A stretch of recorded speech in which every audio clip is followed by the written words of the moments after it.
Hello and welcome to the 312th edition of the Illegal Motion College Football Podcast. In Nashville, Tennessee, I'm Matt Perkins.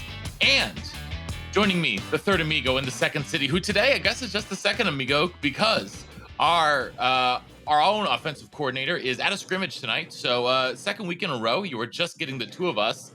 It's a man who actually knows the real meaning behind Dink and Flicka. It's our intrepid blogger from Big Ten and Counting, Josh Cook.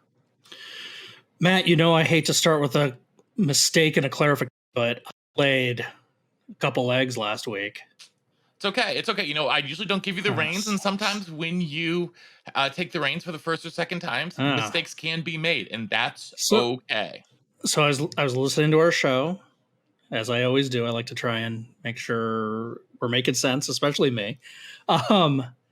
And you mentioned North Dakota, and I said Coyotes. Yeah, that's South Dakota. Yeah, it's the Eagles. Yeah, formerly the Fighting Sioux.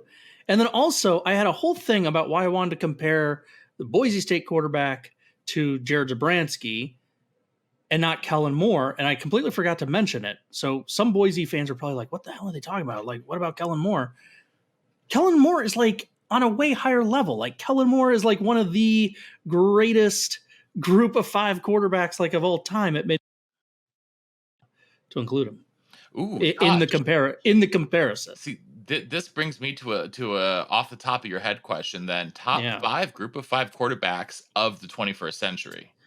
Ooh, I was gonna do all time. All time is too much. 21st century. Damn, you said 21st century. I was all ready to unload with Sean King, 98 Tulane.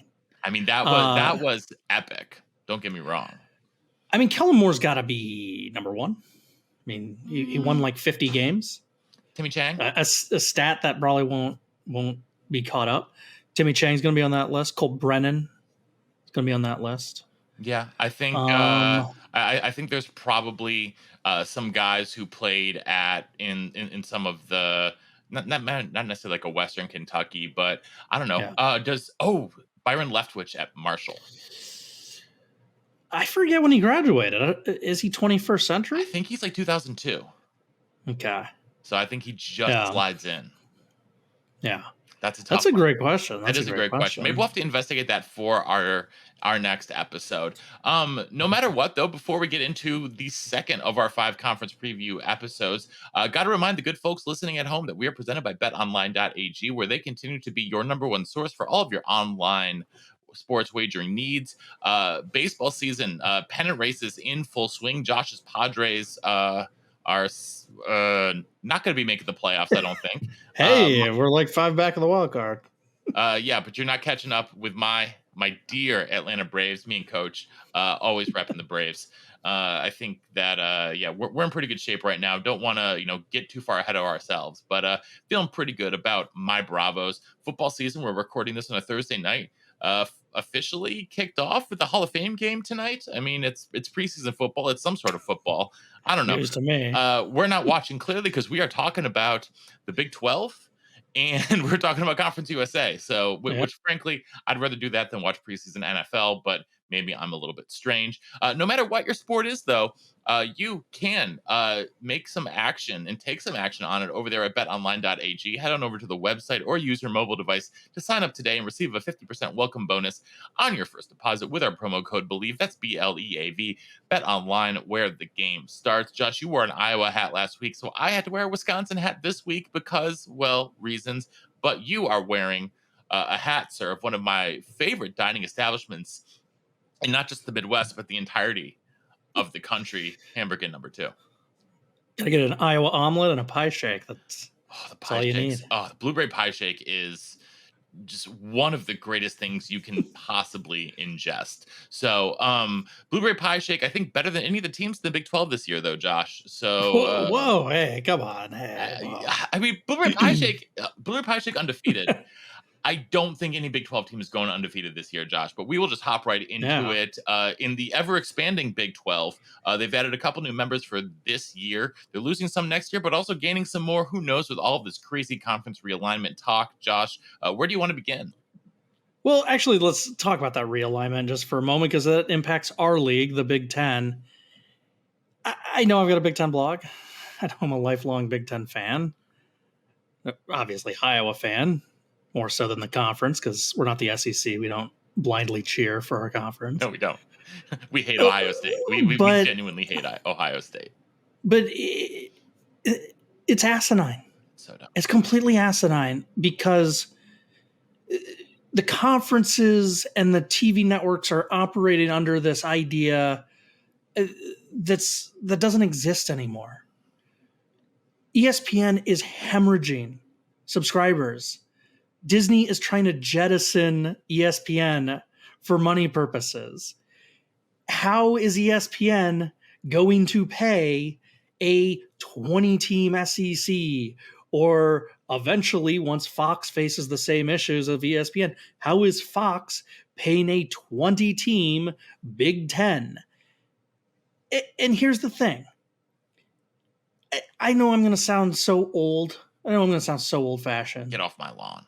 But when it was the original Big Ten for when I was growing up, which was 10 teams plus Penn State, the nice Big 11,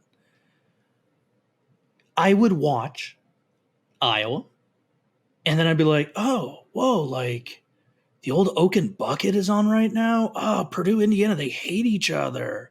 Oh, let's check this game out. I give zero craps about Rutgers and UCLA. I will watch exactly 0 seconds of that. And guess what? As much as I love college football, it will be cheaper to cut all my subscriptions and just listen to Iowa on the radio. It's that simple. If it comes down to it, I'm not paying an insane, I need Hulu to watch SEC. I need Disney Plus to watch the Big Ten. I'm not doing it. Well, I'm not doing it. And most people aren't. When you hear about like, oh, the Pac-12 is going to go to Apple TV Plus or whatever, I'm sorry. Like, even with my UCLA allegiances, I mean, they're gone. They're going to be gone anyway. Yeah. But I grew up loving Pac-12 football. I really have always enjoyed watching Pac-12 football. Pac-12 After Dark is special. Pac-12, those classic games, the game, Stanford, Cal, the Oregon State in the Civil War, the Apple Cup, all that stuff was always really enjoyable to watch. Good games, different style of football. Like you said, Josh, Washington versus Maryland ain't moving the needle. And I wrote an article this week on MikeFarrellSports.com about the future of a 3 super conference college football world where the Big 12, the Big 10, and the SEC have 24 teams each. And this is more of a thought experiment than anything else. It made me sad to write. My motto for at least since Nebraska joined the Big Ten has been make the Big Ten 10 again. And I genuinely believe that. Like, I would be very happy to make the Big Ten 10 again, make the SEC 12 teams again, go back to the SWAC and the Big 8, go back to like an actual Pac 10, not a Pac 12. I mean, when I started my website, I named it Big Ten and Counting out of jest. Like, it was not a suggestion. It was a satirical title. Yeah. And like today, I find myself posting a write-up prediction on Rutgers. And it's like, well, I do it because I've got some Rutgers fans and I do care about the league and I'm presenting the league. But in my heart of heart, I don't care about Rutgers. And it's an outmoded belief that what's going on with this expansion. When these TV contracts, when that bubble bursts. And it will. And you have an intelligent athletic director at UCLA looking at their travel budget, and they will go, why the bleep is our softball team spending thousands of dollars in travel because we played a conference game in Happy Valley, Pennsylvania, where there's no airport big enough? West Lafayette, Indiana? Yeah. And, people will talk about, well, you have these travel partners like UCLA and USC will fly together to Northwestern, and then one will play Northwestern one day, Illinois will play the other, and then they'll flip flop, and then they'll travel back. And it's like, cool. That's still really expensive and really inconvenient. And it's not feasible for a lot of travel destinations. Like, you look at a map and you go, oh, Wisconsin and Iowa are border states. We're 3 hours away. How's that a travel partnership? It's not. You know? It's not. And the sad reality is a lot of schools are just going to do what Iowa did, which is we don't have a swimming team anymore. We've slashed a bunch of sports that were non-revenue Olympic sports because they don't make money. Yeah, and it's in our not just in college athletics, but society as a whole. It is just capitalism driven, and it will end up being literally just football and basketball, and that's it. And it's a shame because Josh, like, I mean, I even worry about things like Wisconsin hockey. Josh, like you and I as college roommates, the best times we had at sporting events at Wisconsin, as much as we love football, we're going to Wisconsin hockey games. Like, let's not like get it twisted about that. The best fan experience at Wisconsin these days is actually women's volleyball. And I worry, they're the reigning national champions, and I worry about that because what happens when they have to play a league game in Eugene on a Tuesday night? Yeah. Right. It's a complete bastardization of the purpose of a conference. The purpose of a conference is to have regional schools who can play each other and build up and have those traditional rivalries. It's all just been completely torn asunder for the love of the dollar. Yeah. And I know it's, this is completely just anecdotal evidence. This is just me. This is my experience. When I was younger, my Saturday morning started, I'd watch College Game Day. Yep. I'd watch as much of the Central Time Zone, baby, 11 o'clock game. Love it. As I could until I had to go to the Iowa game, or sometimes Iowa was playing that 11 o'clock game.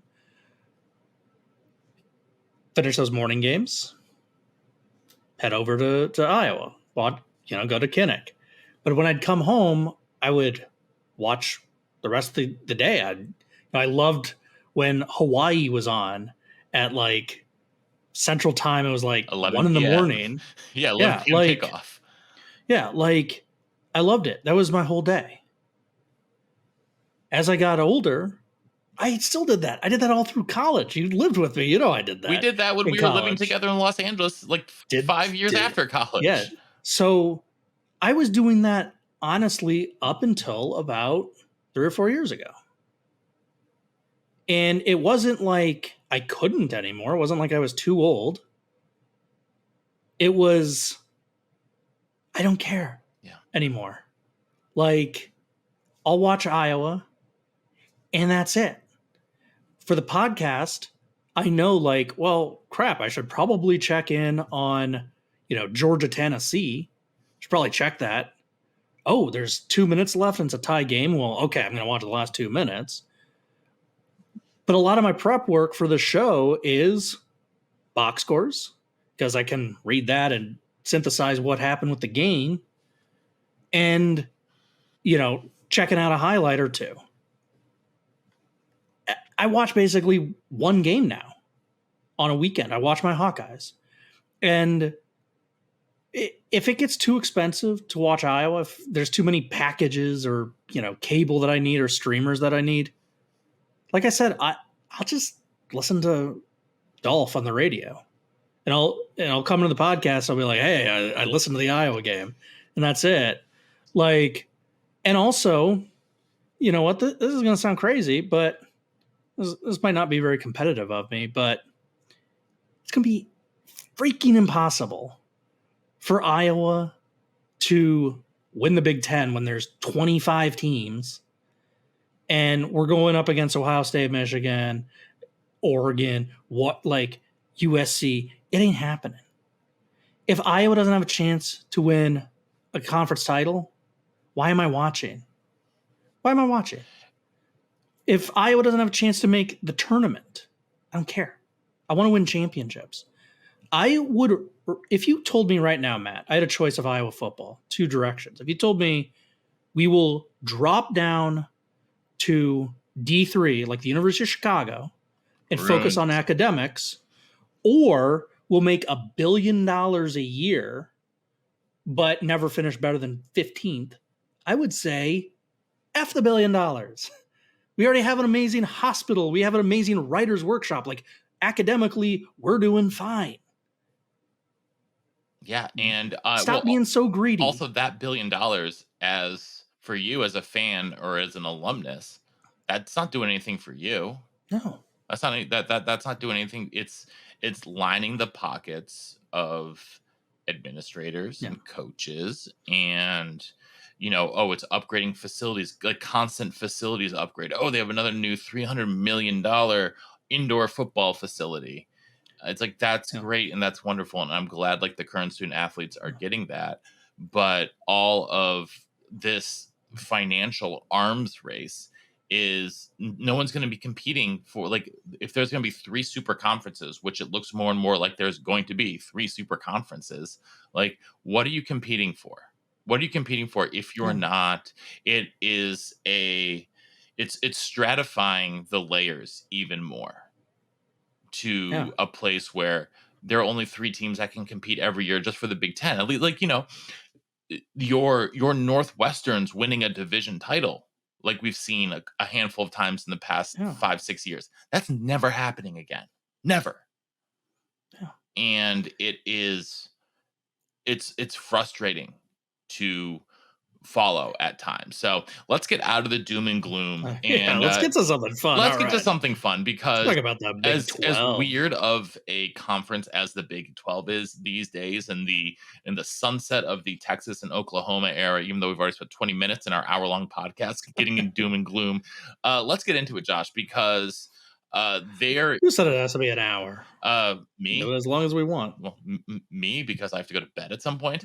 But mostly, but also the Big 12 is as confusing a league, and I think as wide open a league as we have this year, at least amongst the Power 5 conferences. Yeah, all right. So, well, let's run it down. We're going to do the same thing we did last week, due to Matt's big promotion. He is super busy. Coach is busy. So I took the lead. These are mostly my thoughts, just with Matt chiming in here. So I like to kind of refresh listeners' memories because they might not remember. So what was the Big 12 like a year ago? So coming into the season, Texas and Oklahoma, everyone was talking about their exits are looming. They're down to just 2 seasons left, counting last year. So a lot of buzz was surrounding, is Texas back? And Oklahoma, of course, had a splashy brand new hire, Brent Venables, and both pretty much disappointed. Texas went just 8-5, and they did finish 3rd place though. So they kind of contended, but they really struggled to close the deal in their biggest games, like say, that 1-point loss to Alabama. The Sooners were a whole nother story. They just stunk. They went 3-6 in conference, 6-7 overall.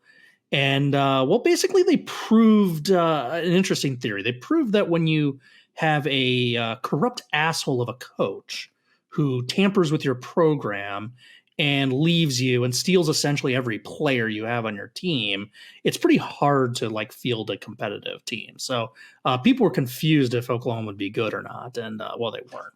So with the usual big bullies not living up to expectations in 2022, who won the league? Matt, you probably remember who won the league. Do our listeners do? It was a whole bunch of purple. There was a lot of purple in that title game. Yeah. And even though the league champion did not make the college football playoff, the league champion got to play Alabama in bowl season, and that was the Kansas State Wildcats. Yeah, so Kansas State, they knocked off those frogs in the Big 12 title game to officially win, but we'd be remiss if we didn't say that TCU won the regular season, going 9-0, and they got to go to the playoffs, and they upset Michigan. And hey, they appeared in a national Good for title them. game. We'll leave it My at cousin that. Douglas was at the national title game. He was a senior at TCU last year. I don't really think he enjoyed the actual experience of the title game a lot. Yeah, but you'll look back on it and enjoy the ride because let's just say something similar happened to Iowa the last time we were in the Rose Oh, yeah. Bowl, and I still enjoy that season. As for the rest of the league, Okie State and Baylor, they made bowls, albeit kind of disappointing seasons. Texas Tech won 8 games, and our boys, the Kansas Jayhawks, they went bowling. And if you don't remember when's the last time they went bowling, '08. And Kansas fans will tell you they had a few key injuries, which kept the season from being truly bonkers. But big step forward to make that bowl game. And then last, but certainly not least, we have a transition year here in the Big 12. Matt kind of alluded to it. Texas, Oklahoma, their last season. But BYU, Cincinnati, Houston, and UCF are all joining the league this year. So kind of a strange season. Here are my 5 intriguing questions, and Matt, just like last week, feel free to chime in on any of these. I shall. Question number 1. Will Texas or Oklahoma win their final Big 12 seasons, or will the remaining Big 12 hate be just too powerful? I'll let you know when we get to predictions.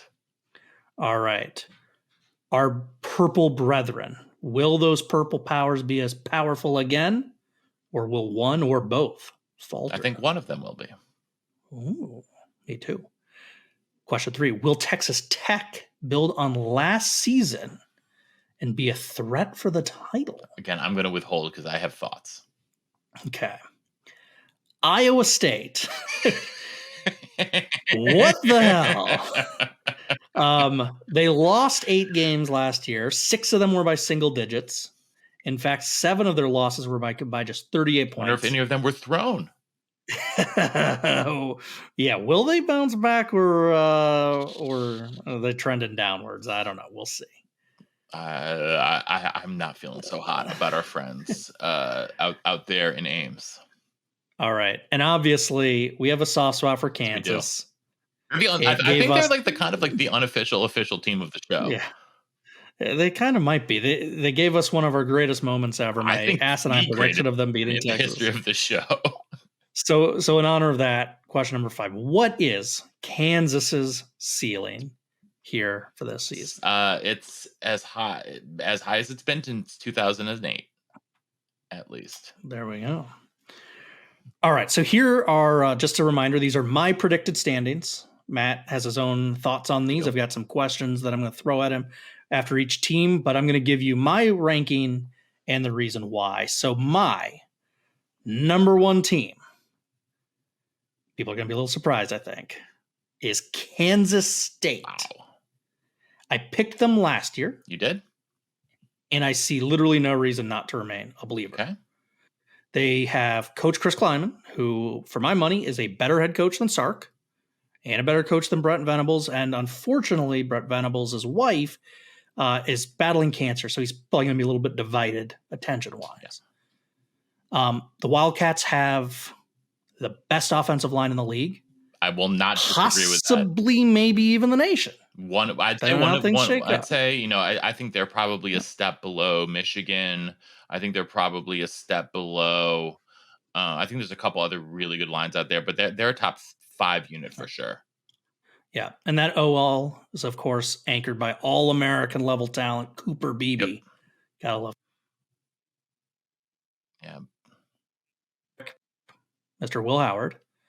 And he put up really, really solid numbers in his 7 starts he played before injury. So, Matt, let's be real. This team does have to reload their secondary, and they do have a little bit of a shakeup there with their pass rush.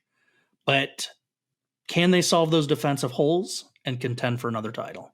Contend? Yes. Losing Felix Anaduke-Uzoma is huge, though. Mm-hmm. And that is, Josh, you mentioned the holes in the secondary and along the defensive line. And for me, that is what worries me, because I don't know if they are going to be able to stop teams when, they're probably gonna be able to get up on a lot of teams, but I don't know if they're gonna be able to stay up with a pass rush and a secondary that can keep teams at bay when they're going 4 and 5 wideouts and just throwing the ball around, because I don't know if they have the talent there. Also, Josh, another name you didn't mention, kind of surprisingly, no more Deuce Vaughn. Deuce Vaughn was the catalyst for that offense for the past 3 seasons, I and just assume that Kansas State has another 5'8" running back. Josh, 5'8" is being very generous, very I generous. just to I Deuce just Vaughn. assume they reloaded that position. I mean, they have some playmakers. Yes. I'm concerned about that, and I'm most concerned about the ability to hold up against the pass on defense. And that is why I do not think they will repeat as league champion. Ooh. Well, I know where I'm more popular than you, and that's Manhattan, Kansas right now. Listen, I'm pretty popular around those parts. We have been carrying a lot of water for Kansas State for a long time in comparison to most in I know. Let's be real. Coach always craps on Kansas State. He's not here to defend himself. no. My second place team. This is obviously a team that Coach loves because Coach, he's a Georgia fan. He's used to front runner, so Coach's beloved Texas Longhorns. He's already rooting for them. He's already got a burnt orange SEC shirt. So, okay, for Texas, obviously the talent is clearly there, but our big question is the coaching. So, Matt, does Sark have it? And if he does have it, will Texas actually get over the hump this year? I don't even think he needs to have it for Texas to get over the hump this year. That's the Ooh. talent advantage that Texas has. Texas has who I think is the best defensive player in the conference in linebacker Jalen Ford. They have, even without DeMarvion Overshone, they still probably have the best linebacking unit in the league. They have Quinn Ewers at quarterback, who I think will be even better in his second year as the starter. They have the best wide receiver in the conference in Xavier Worthy. They have arguably the best tight end in the conference. They are absolutely loaded talent-wise. And I think it is a case of, can Sark not mess it up more than can he coach him up?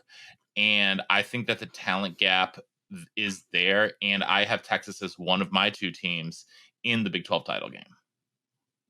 All right. Well, number 3, Boomer Sooner. I got Oklahoma finishing third. And reason for that is they hit the portal about as hard as anyone in the offseason. Not named Colorado. Yeah. So they're looking to bounce back from last year's disappointment. They have several skill position players, joining through that portal. But last year's big portal grab, Dylan Gabriel, he was fantastic in his first season at Oklahoma. So they have a nice building piece there. I think that fantastic. I think he was. I think he was. His solid. numbers. His numbers were good. Yeah. His numbers were good, but a right. clear step back from what they've had at Oklahoma for the past decade. Okay, wait, like 4 Heisman Trophy winners. Well, that's the thing. You can't call him fantastic when they've had 2 Heisman Trophy winners, and then another guy who transferred away from Oklahoma and won the Heisman the next year. Like he can't win the rest of the team around. I can't win the rest. I can't win the rest of the team around. It was crap, and the coaching was awful. Well, okay, yeah, he was fantastic with those obvious handicaps. In comparison, like, fair enough. But fair enough. All right, well, moving on. The defense, by the way, the defense has to get better, right? I mean, can't get much worse. They were awful last year. They allowed 6 yards per snap in league play. And they so bad. They were just awful against the run basically all year. So you would think Brent Venables being a former defensive coordinator, they will get that side of the ball going. So that other issue, they were dreadful in 1-point games last year, which some can kind of indicate suspect coaching and game management. So Perko, am I putting too much stock in last year's 6-7 record, or am I right to be pretty skeptical of this team? Josh, I don't think you're putting enough stock in it. I am very skeptical of this team. I don't have them finishing in the top 4. of this league. Interesting. All right. I have them 5th. Okay. I'll be honest. I have 1 and 2 as like clearly ahead. Yes. None of these teams are really contenders. I have 3 right? teams at the top with Texas, Kansas State, and one of the teams that we are going to talk about soon. Is your next one Texas Tech? Yes, it is. All right. Well, I got Texas Tech 4th. Offense, baby. That's all you need to know about the Red Raiders. Tyler Show, he's back. Duran Bradley, he's going to have a ton of passing receptions. The passing stats are just going to be insane for this team. It's going to be like Mike Leach is back there. Yeah, it's going to be ridiculous. The defense was a complete joke a season ago, but they have 6 starters back. So maybe a little bit of growth there. I think you're going to be pretty optimistic, Matt. So here's the question everyone has about the Red Raiders. Can they ride that offense to contender status, or are they still kind of a second-class team? Josh, I have them taking on Texas in the Big 12 title game. Hey-o. So wow. I am dough goes in, tortilla comes out. Yeah, I am here for everything that Joey McGuire is doing. Everything that Joey McGuire. He is one of my favorite coaches, not just in this league, but in the entire country. He is the perfect coach for Texas Tech. I've been hammering this point home. He is getting kids he's recruiting Texas, like the state of Texas, as well, if not better than any coach in Texas Tech history, not named Mike Leach. He maximizes talent. He finds talent. I love what Joey McGuire is doing. I love this Texas Tech team. I think they are going to finish the season 10-2. Ooh, I love it. All right, 5th place. Stay it in the state of Texas. A lot of Texas teams in this league. TCU. And, we probably shouldn't doubt Sonny Dykes after the year TCU had last season. But I'm a realistic, and I'm kind of looking at things, and I see no Max Dugan, no Kendre Miller, no Quentin Johnson, and a schedule that has them going to Lubbock, Norman, Manhattan, and hosting Texas. Yeah. Ooh, so Perko, let's do just a really quick Mad Dog on their league schedule. Let's do it. All right, we're gonna see if this team can get to 6-3 or 7-2. Why did I pick those records? 6-3 was 3rd place last year. 7-2 got you to the title game last year. So can they get to 6 or 7 wins? This is just their conference slate. At Houston, that's a win. West Virginia. Oh, that's another win for you, dog. In Ames. At Ames, it's terrible. I don't care what the conditions are. They're going to win. That's 3-0. All right. Brigham Young University. At home, nah. I'm sorry. The Mormons got nothing. Got nothing on those frogs. 4-0. All right. So you got the 4-0. In the Little Apple. That's a loss, dog. Okay. In Texas Tech. At Texas Tech is also a loss. It's also a loss. 4-2. Baylor should be a win. Okay. 5-2. Oh, I skipped a game. Sorry. Wow, ruining the segment. I'm so much like like Mad Dog's co-host, always skipping stuff. Before the Baylor game, they played Texas. Oh, Texas! I love Texas this year. I love Texas this year, dog. That's going to be a loss. Okay, so we're at 5-3. Then was the Baylor game, which you already said was a win, and then their finale in Norman. I think that's a win, dog. I think that's a win. So you got them getting to 6-3. That's correct. That's all a right. win. All right. Yeah, I am bearish on Oklahoma in comparison. Fair enough. All right, let's do it. Let's do some Rock Chalk Jayhawk. Rock Chalk. Matt, can I interest you in some starters that are returning? Yes, you can. Because Kansas has 17 of them. That's a lot. Yeah. I'm not going to list all 17, but the cream of that crop, their quarterback, Jalen Daniels. Yes, sir. The offense should be strong. Yes, it will. Defensively, the linebacker core is solid.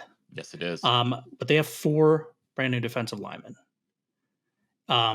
They also have a secondary that was pretty up and down last year. So, Matt, what can Kansas do kind of schematically with that experienced linebacker group to help out the new defensive line? Especially, the reason I bring this up is in the opening weeks of the season, they face Illinois week 2, who we know is a very run-happy Brett Bielema coach team. Well, what they can do is lean on Jalen Daniels and a running back I love in Devin Neal. to get up big and not have to worry about stopping the run because everyone's going to try to pass on them. And that's what I am betting they're going to do. I have Kansas finishing in the top 4 of the league. Top 4, even more optimistic than me. Yes, sir. I like to swing big. Texas in order for me. Texas, Texas Tech, Kansas State, Kansas. Nice. Love it. All right, number 7. Kind of getting to the middle. We got Baylor. And they do have an experienced backfield. Quarterback Blake Shapen is back. Running back Richard Reese is back. The offensive line, all new. And defensively, this unit really kind of surprised everyone by struggling a year ago versus their 2021 title game. They gave up 11 more points last year than 2021. That's a lot. That's a lot more per game. Yeah. So I am curious, though, Matt. Baylor had kind of a decent name transfer, Sawyer Robertson, come in to compete with Shapen at quarterback. Iron sharpens iron.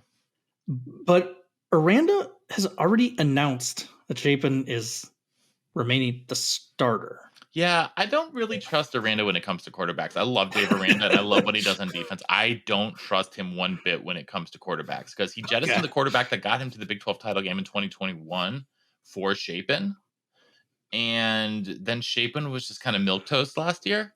And then he brings in Robertson, but then it's very strange. I trust Aranda, with my life on defense. I do not trust him as far as I can throw him when it comes to picking quarterbacks. And for that reason, I've got them right there in the middle of the conference as well. Yeah. All right. Number 8. Matt. Yep. The Gus bus. Beep, beep. We've topped off the tank. It's ready to roll. They got a pretty nice quarterback, John Reese Plumlee. Yes, he's a better running back than he's a quarterback. I still think he's a better runner than he's a passer, but it doesn't really matter, especially in that. He ended up winning a very tight quarterback battle last year. The skill position group is, believe it or not, really good. It's probably going to clock in as among the league's best. But their offensive line, all new. Defense has 6 starters back, including Ricky Barber and Tremon Morris Bush on the defensive line. Both of them already making headlines as preseason Big 12 selections. But they have a new coordinator on that side of the ball and very little depth. If this club stays healthy, I think they could be a spoiler and really derail someone's contender season. But any injuries, they're gonna be in a pickle there. So, Perko, is there any good way to get reps and try and manufacture the depth Central Florida needs? Or is this just a problem that can only be addressed in the offseason? I think it's really a problem that has to be addressed in the offseason. I think that they are also, being in Florida, they are going to have an interesting travel schedule. They are going to be flying around a lot. We talk about with this conference realignment, we're seeing that. I mean, West Virginia has had to deal with that plenty already, joining the Big 12, and at least they have a little dance partner over there in Cincinnati, not too far from Morgantown now. But I mean, Orlando, Florida is not near any other school in the Big 12. They're going to be going all around the country this year. I don't love their prospects in the first year in the Big 12. So you think 8's maybe a little too high for them then? I think it's about right. It feels about right talent-wise, because I do think John Reese Plumlee is a better quarterback than some of the teams ahead of them. Like, I would rather have John Reese Plumlee than Blake Shapen. I'd rather have John Reese Plumlee than probably anyone who's taking snaps at TCU. But at the same time, I think that is going to be a bit of a detriment. And for all of the laurels that the Gus Bus has, he's been known to drop a couple head scratchers. Yeah, you don't say. All right, moving on. Number 9, Oklahoma State. They're positives. They have a ton of returning talent, and schedule sets up pretty nicely. Their schedule avoids Texas Tech, and TCU. On the downside, their brand new defensive coordinator is putting in a 3-3-5 scheme. The defense has just 2 returning starters. So the defense is a complete unknown as we enter the season. Matt, you've always been way higher on the mullet than me, or coach. Where do you stand on this year's team, especially that switch in defensive Oh, schemes. I'm so down on this year's team. I think 10 is too high for this year's Oklahoma State team. They have a new Well, defense. I had them ninth, so Well, I'm even higher than 10. ninth, 10th. I mean, honestly, like new quarterback, new defensive scheme, losing their top receivers. Like, I do not trust this team whatsoever this year. I think that there are some serious cracks in the facade of that mullet. And he's got some serious split ends going on there. It's going to need a real. It's all party, no business. No. The problem is that I got a business degree from Trump University, Ooh. and it is just not going very well. So I am all out on Oklahoma State this year, all the way out. Fair enough. All right, 10th, I've got Iowa State. Now, I originally had Iowa State also at 10th, and I was going to talk about how quarterback Hunter Deckers was back and that they have 7 he's not starters back back on defense and that the defense was outstanding last year. I was going to highlight that we all like Coach Matt Campbell. I was going to highlight that they dumped their terrible offensive coordinator, Tom Manning, who was in a private competition with Brian Ferentz to see who was the worst offensive coordinator in the state of Iowa. And they replaced him with a former Cyclone great, Nate Scheelhaus. Well, the problem is that, the news broke this week that Deckers is facing pretty severe gambling allegations, as in he bet on Iowa State games. This could, easily get him banned from college football. Like, not just a few games, but that's a lifetime ban. He could be lifetime banned. That's what we call a Pete Rose situation. Yeah. So I still, even without Deckers, there's still nuggets of this team that I kind of liked, and that's why I didn't drop them past 10th, and I kept them where I originally had them. But Matt, how are you feeling about the Cyclones? Like, are you dropping them to the 14th? No, I'm not dropping them to 14th. No. I might drop them down 1 or 2, but the truth is that they have a true freshman quarterback named J.J. Cole, who is a top 10 quarterback in the country coming out of high school. And he's the real deal Holyfield. Like, he is an absolute dude. And I think this weirdly might be a blessing in disguise if he comes and plays. And they might not do great this year, but this actually might set them up for the future if he takes his lumps as a true freshman when no one's expecting anything out of him. That, they might finish 11th or 12th in the league this year. But next year, this might be great for Cole because he might come in having seen a whole lot of college football and be ready to really shine. So I'm not saying this is a blessing in disguise. This year is not going to go well, but I think the long-term prognostication for the school with this isn't actually that bad. Well, I think you just made a lot of friends at Ames because there's a lot of doom and gloom right now. A lot of people saying the season's over. They've always loved me in Ames, Josh. Yeah. Come on now. All right, let's move on to Cincinnati. And obviously I stole their coach. Yeah, there's a little bit of mystery, obviously, without Luke Fickell. I guess you could say they hired an experienced coach with Scott Satterfield. Okay. That is not factually incorrect. They also have an experienced transfer quarterback in Emory Jones. Also a fact. They do have a solid defense. They still have Dante Carleone. Mm-hmm. They do get to avoid playing Kansas State, Texas, and Texas Tech. That's true. So pretty much every outlet, including us, have Cincinnati in the bottom quad of this league. But between that schedule and defense, are we actually being a little too pessimistic? I think we are. You mentioned Dante Corleone, Deshaun Pace on that defense, also truly outstanding linebacker. After Jalen Ford might end up being the best linebacker in the entire conference this year. I would have, honestly, Cincinnati ahead of both Oklahoma State and Iowa State. Ooh, all right. I'm a little bit more bullish. I think Scott Satterfield, not a great quarterback, not a great coach. I'm sorry.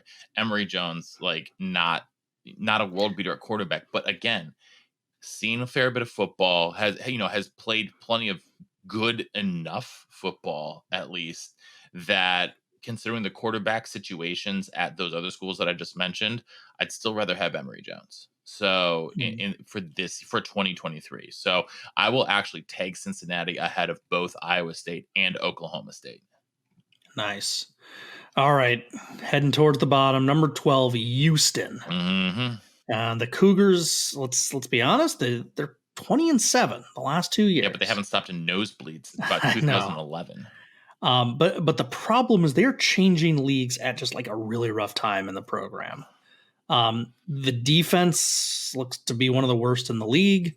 They gave up over 30 points a game last year and have just 4 starters back. The offense has some talent, but unlike, say, Texas Tech, I just don't see enough stops for this team to overcome that fatal flaw. And Matt, our little podcast, okay, particularly me, I've been pretty hard on Dana Holgers in the past. Am I letting this cloud my judgment in these rankings? You're letting it cloud a little bit, but I don't think all that much because I have them finishing right around the same place for the simple fact that, yeah, you compared them to Texas Tech, but in a battle of the coaching wits, Joey McGuire versus Dana Holgorsen isn't a contest. Like Dana Holgorsen has shown us enough over the course of his career that he has literally zero aptitude for even understanding what a defense does. Like he is maybe second to Alex Grinch in understanding like what it means to coach a defense. Well then, okay. Now I think you might have now taken the lead on being hardest on Dana Holgorsen. No, I just happen to vacillate a lot more than you is what it is. Because I've had times where I've been singing the praises of Houston from all that can hear. And yeah, now I'm very down on them. All right, 13th, I got BYU. And our good friends over at Athlon, who write incredible previews, they've just been a source of knowledge for us all this time. For years, yeah. They have BYU up at 11th. And I just don't see it. Not me neither. The schedule is not very fun. They play Kansas. They are at Cincinnati, who is a little frisky, especially on defense. At TCU, who is well coached. Tech, who we've been singing the praises of. At Texas, who we've been singing the praises of. Their easiest game, a road trip, though, to Morgantown, all the way across the conference. Oklahoma, travel to Stillwater. They gave up nearly 130 rushing yards last year per game, forcing them to blow up that side of the staff. Against a much easier schedule. Yeah, so, they blew up their defensive staff, basically. They are relying on journeyman quarterback Keaton Slovis, who I think is on his 8th team. Honestly, when you said that, when you said that, I didn't even realize what team he was on. I just assumed like he had just gone off and was like playing in the CFL or something. So I got BYU second to last. Is it fair to be this far down on BYU? I'm right there with you. I am 100% right there with you, unless they, the thing about BYU is that they will sometimes pop up because they will get like a bunch of 24-year-old like former missionaries, some like actual like grown men with like 4 kids and a wife, and yeah, and dad muscles, yeah, pretty much, and that will happen. That will happen sometimes. I don't think that's happening this year. And I don't think that they have a quarterback situation that is just not good. Yeah. All right. That leaves 14th. And we got West Virginia. And after the chaotic basketball offseason that they've enjoyed, losing a bunch of football games will probably be a welcome distraction for them. So my champion is, I'm riding it. I'm doing it. Kansas State over Texas. I've got Texas over Texas Tech. All right. My offensive MVP, I got to go with my heart on this one. Jalen Daniels. I'm taking the Kansas quarterback. Love it. Tyler Slough is going to put up insane numbers with Texas Tech. Will Howard for Kansas State is going to put up amazing stats. But I just think, Kansas has a good shot at 7, 8, maybe even 9 wins. And a lot of that's going to be with him. I've got Texas Tech's quarterback Tyler Shaw as my offensive MVP. Nice. I just realized I've been mispronouncing his name. Shaw. But you know what? Shaw. You know what? It's okay. It's not the first name. You I and Bill messed up. Simmons There we go. still can't My pronounce hero. anything. My defensive MVP, excuse me. You mentioned him earlier, Jalen Ford. Yeah, same. I do want to give a shout out to Josh Newton at TCU. He's an incredible Great player. defensive back. Yeah. Yeah. Really, really nice defensive back. But I think it's Ford by a margin. My coach of the year, if I have Kansas State repeating with all this talent at these other teams that we've been talking about, you can bet your butt I'm putting Chris Kleiman as my coach of the year. Joey McGuire. If For similar reasons. Yeah, Texas Tech makes the title game. It's Joey McGuire. All right, my newcomer, as mentioned last week, I don't really do the recruiting thing and stuff. Like, if a freshman pops off and have a season, like, well done. So my newcomer, can be a freshman if you want it to be Matt. For me, I was looking at literally like newcomers, like transfers and stuff. For BYU, that defense just looks terrible to me. So if BYU is, going to succeed, it's going to be because they're going to put up some insane passing stats. Therefore, I put Keaton Slovis as my newcomer of the year. You know what? Give me the true freshman quarterback JJ Cole at Iowa State. Why not? Love it. Why not?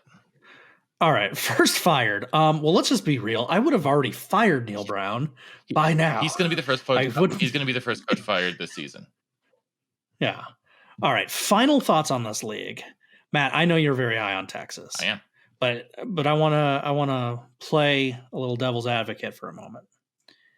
Let's say something goes awry with Texas. Does Quinn Ewers start the whole season, or once some stuff goes wrong and Sark feels that pressure, does he give what the people want and put Arch in? No, because Arch is right now at best the third best quarterback on that roster. I think Arch redshirts. Interesting. Because here's the thing you got to remember about Arch and the Mannings. They played at Isidore Newman High School in New Orleans, and they play in a league that is like a high school league that is genuinely terrible, like genuinely terrible. Like this is the competition he has faced in his career is atrocious. It is simply atrocious. If something goes wrong with Quinn Ewers, Malik Murphy is taking the snaps. And Malik Murphy isn't that much of a step, is a step down from Quinn Ewers, don't get me wrong. Like, Quinn Ewers has the potential to be a top 10 NFL draft pick. If Arch Manning is the starting quarterback at any point this season, something has gone extraordinarily wrong, and there is no chance that Texas wins the Big 12 titles. None. Zero. Nice. All right. That was emphatic. For our dear listeners, if you just pulled up to work, this would be a good place to pause us because we're done with the Big 12. We are done with the Big 12. And we will, I guess, we're going to get into a little bit quicker Conference US of A. Yeah. All right, let's talk about CUSA. So recapping things, 2022 is pretty simple. It was all about meat, baby. The UTSA Roadrunners went undefeated in league. They sprinted to an 11-3 season. Unfortunately, they're gone now. They are. The Mean Green, they also had a mighty fine campaign. And, well, they're also gone now. So, wait, hang on. Should we just talk about who is back? The 5 clubs are back out of 11. The returning cast is Florida International, Louisiana Tech, Middle Tennessee, UTEP, and Western Kentucky. And those 5 survivors are joined by Jacksonville State, Liberty, New Mexico State, Sam Houston, and UTEP, who I listed twice. There we go. That's the league. So, Matt, we got a bunch of strong programs. San Antonio, UAB, North Texas, they're all gone. I think it's fair to say that on paper, CUSA is probably the weakest conference. Yep. In football this year. I'm 100% with you there. Yeah. So here are my 5 questions. And I love that I listed UTEP twice. It's okay. Starting off with a bang. Why not? Here are my 5 questions for you. Number 1, this is going to be kind of a weird one, but you and I both have a soft spot for New Mexico State. Yes, we do. They won a bowl game last year. Heyo. As an independent. Do they keep it rolling now that they're in the league? Yes, I think they do because the league is so watered down. All right. Number 2. How will the former FCS powerhouses look in their first season? I mean, I don't think it's going to be. I'm a little bit more worried about Sam Houston than I am about Jacksonville State. But I think that they'll be they'll acquit themselves like not terribly, but I also don't think we're going to get an Old Dominion situation where they just come in and are beating up on Virginia Tech twice 2 years in a row. Yeah. All right. Number 3. Western Kentucky is like the heaviest title favorite, it seems like, of any conference. Yeah, for good reason. W- No. Number 4, Louisiana Tech. They lost 4 absolute nail biters last year. Do they flip the script and compete in this conference? Sonny Cumby's second year. I don't hate that pick. I could see them making some serious strides. They've gotten some interesting talent via the portal. They have a lot of like former high end Power Five guys who've come to Louisiana Tech. It's going to be. They are a linchpin team in this conference in a lot of ways. All right, at number 5, Matt, you and I loved Jamie Chadwell when he was at Coastal Carolina. Are we allowed to like him anymore? Is that No. done? Okay, problem solved. All right, number 1. I think this is going to be consensus. Western Kentucky. They've got their awesome quarterback, Austin Reed, back. Wide receiver Malachi Corley there. They got their edge rusher, Jaquez Evans, leading both sides of the ball there. They are set. Western Kentucky has probably the 3 best players in the whole league guiding this squad. So they do have a new offensive coordinator, but the continuity there at quarterback should kind of help ease that. So, Perko, this team is the best of the returning batch. Are any of us doing a dumb mistake by just putting them at the top? No. They should honestly, if they don't go undefeated in league play this year, it is a disappointment. Yeah. And if their average margin of victory in league play this year isn't 2 touchdowns, like you could say that's a mild disappointment. Like this Ooh. team is 2 standard deviations above anyone else in the league. All right. Well, 2 through 9 is really hard to sort out. I am putting Liberty second. They have 8 starters back, plus a pretty proven coach there in Chadwell. Pretty big unknown at quarterback. Matt, your Badgers, they have a new coach. So you've been doing a lot of documenting kind of what it's taken for Luke Fickell here to change. So kind of applying some of that you've learned. What goes into switching head coaching jobs like Chadwell's done, and how does that impact anything that they do? It depends on who he's brought with him in a lot of ways. And because when it came to at Wisconsin, with Fickell brought a ton, and I mean a genuine, a ton of the staff he had at Cincinnati, a bunch of proven coaches from other places. So the guys he brought with him, a lot of the younger coaches that are on staff are guys he brought with him from Cincinnati they'd seen firsthand. The older coaches that came in are guys like Phil Longo and Jack Bicknell, who've been coaching in college for 30, 40 years. And so with Chadwell, he did not bring as much of that Coastal Carolina infrastructure, like the same way that Fick did. And I am predisposed to think the worst of Liberty. And so I am going to go with my gut here and say this doesn't go well. And the only way it could have gone well is if they had brought their quarterback with them from Coastal Carolina, but he did not decide to go with them. And so, Liberty does probably have more talent on paper than a lot of these other teams, but I still would trust Jerry Kill more than I would trust than I trust this Liberty team. And so frankly, Liberty second seems a little bit high to me, but I can understand it based on the talent they have in their roster. All right. Well, you mentioned Jerry Kill. That's where I'm going next. New Mexico State. I got third. All Jerry Kill does is win. They have 8 offensive starters back, including quarterback Diego Pavia. The defense gave up 40 points per game in 2021. They brought that down to 24 a game last year. If that trajectory holds, this is just going to be a Man, hopefully nasty they're giving team him to 8 points a face. game this year, Josh. They're not Georgia from 2 years ago. No, But I know. But Matt, what is it about Jerry Kill that he just squeezes so much juice out of some really and that's ugly why I think lemons? they are going to finish second in the league. Because he's just I mean, he's a football coach.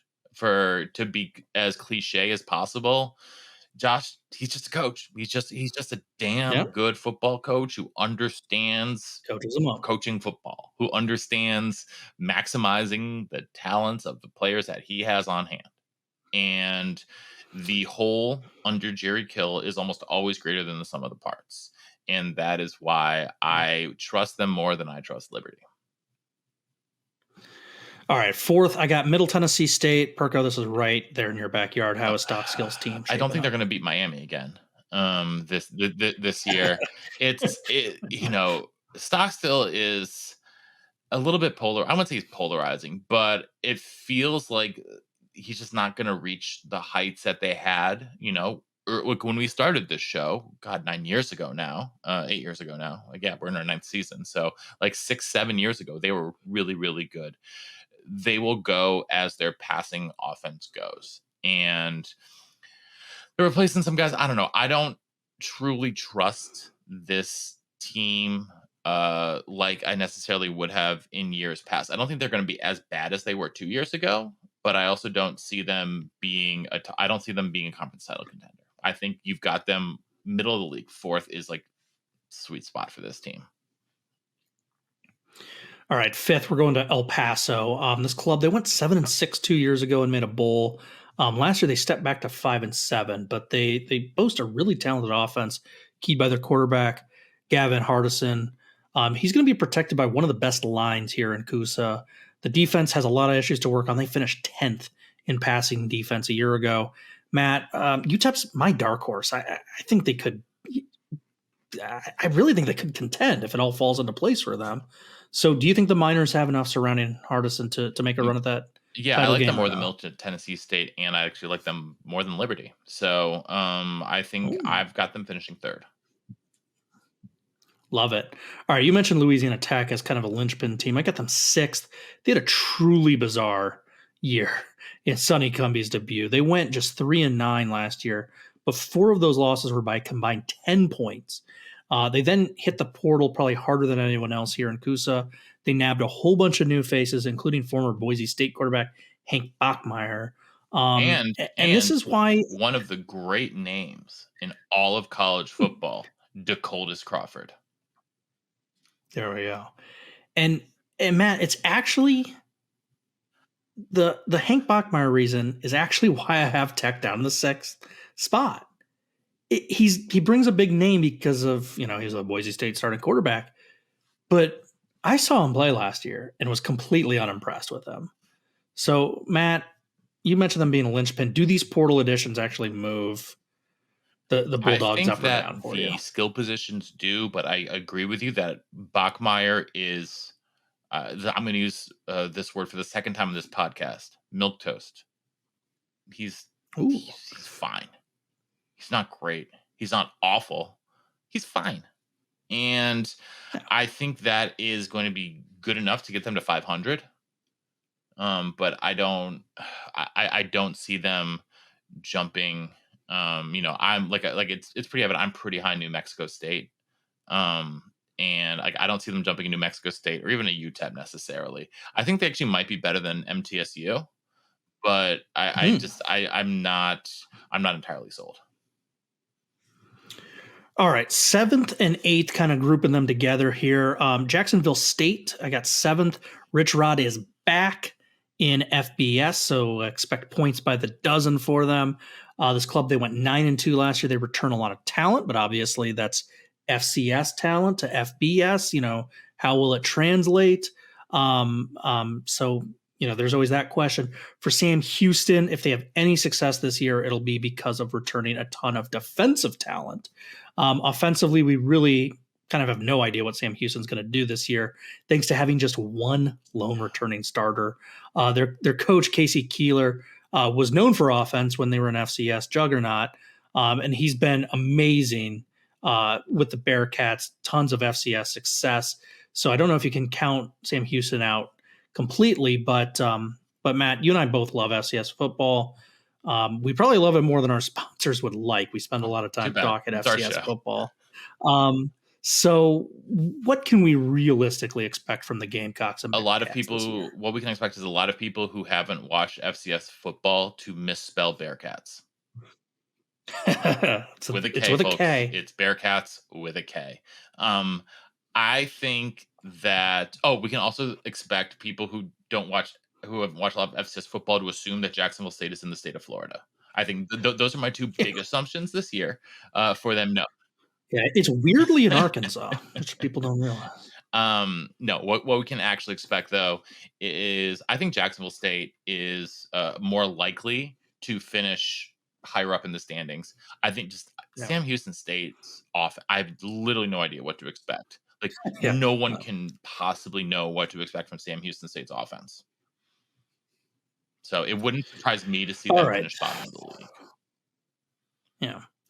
All right. Well, let's bring up ninth place. I got Mhm. FIU. I've always been impressed with Mike McIntyre's ability to turn around San Jose State and had some success there with Colorado, getting them to a Pac-12 title game. And I expect actually the same to happen at FIU eventually. I just don't think he can quite do it in year number 2. So my champion, I got Western Kentucky over I've got Liberty. Western Kentucky over New Mexico State. Offensive MVP, I went with Austin Reed, Duh. Western Kentucky. Like, I mean, again, like it's not even close. Yeah. Defensive MVP, I got Jaquez Evans, Same. Western Kentucky. All right. Coach of the year, I think, is also going to be the same. If Jerry New Mexico Kill, State, New Mexico State. is up there. Yeah, of course. Yeah, Jerry Kill. Like I hate to be like same and like not have any controversy Yeah. here, but Josh, we're in complete lockstep. My newcomer of the year comes with a little caveat. I said someone from Louisiana Tech, if they are competitive. I mean, they hit the portal harder than anyone else, so we'll see how that works. There are the thing about a lot of these group of 5 schools now, they all have so much roster churn because if guys are really good, they hit the portal go up. And then if guys are at Power 5 schools and aren't necessarily getting the play that they want, they're going down to so there's even more roster churn at these schools than there are at your Power 5 schools. I mean, freaking throw. I don't even know. I literally like shot in the dark. I'll just say Hank Bachmeier because Sonny Sure. Cumby might find something that wasn't working at Boise State and with him. So yeah, sure. Give me Hank Bachmeier. Would Diego Pavia technically count if he's the whole program as a newcomer to the conference? I mean, sure. I just realized that. Why not? All right. First fired. You kind of look through it. No one's really like at risk of getting fired.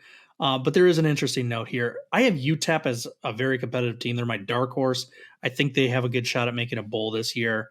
But it should be pointed out, Dana Dimmel is 17-40 in El Paso. And if they disappoint again, I don't know how much longer they can keep him, even though he's, native son, popular Are they really going to do better? I don't think so. And I think UTEP's going to be good enough that that he's going to be fine. So honestly, I could see 0 coaches fired. All right, Matt, final thoughts on this conference. My final question for you.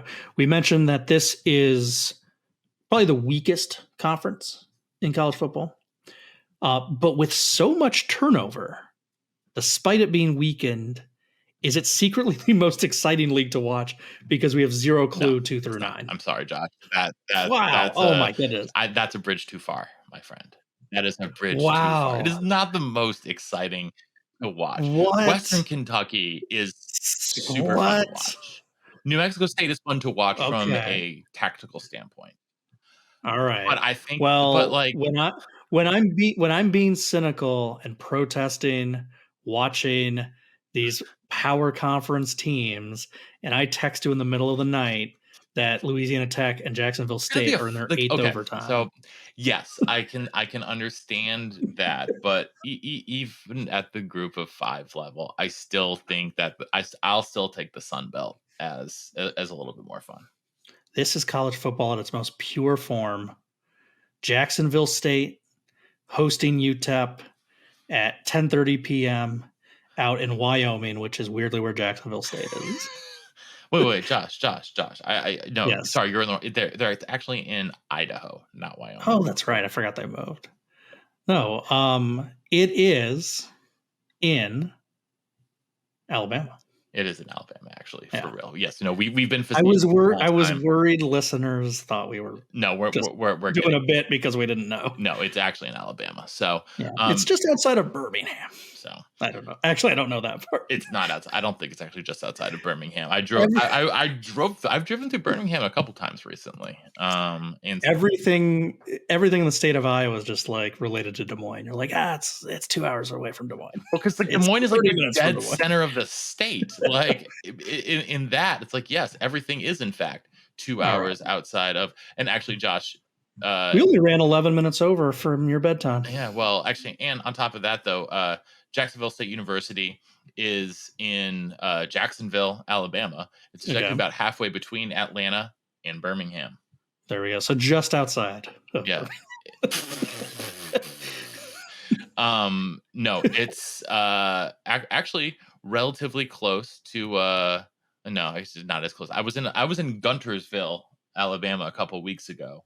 Guntersville, Alabama, one of the more beautiful places I've been in the South. I'm not gonna lie. It was actually gorgeous lakes and some like very pretty, like almost mountains, I would call them. They're not like real mountains, but they're like almost mountains. Yeah. Guntersville, Alabama. Lake Guntersville. Highly recommend for a long weekend.